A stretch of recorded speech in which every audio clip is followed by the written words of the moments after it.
High mountains, freezing winters, and a simple way of life.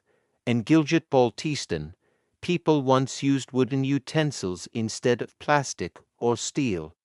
But have you ever wondered how these wooden utensils were actually made? The process began with selecting the right type of wood.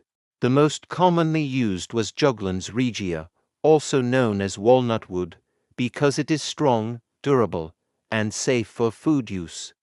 Other woods like salix and populus were also used, as they are lighter and easier to shape. After selecting the wood, it was cut into smaller pieces.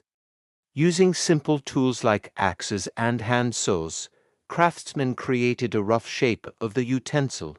At this stage, the basic form of a bowl or plate started to appear. Now came the most skilled part, carving, using hand tools like chisels and knives.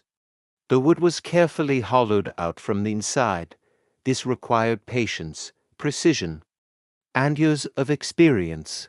Each piece was handmade, making every utensil unique. Once carving was complete, the surface was smooth. Traditionally, stones were used first, followed by sandpaper to create a fine finish. This made the utensil safe and comfortable to use. The final step was applying natural oil, such as mustard oil or walnut oil. This protected the wood from moisture, increased durability, and gave it a natural shine.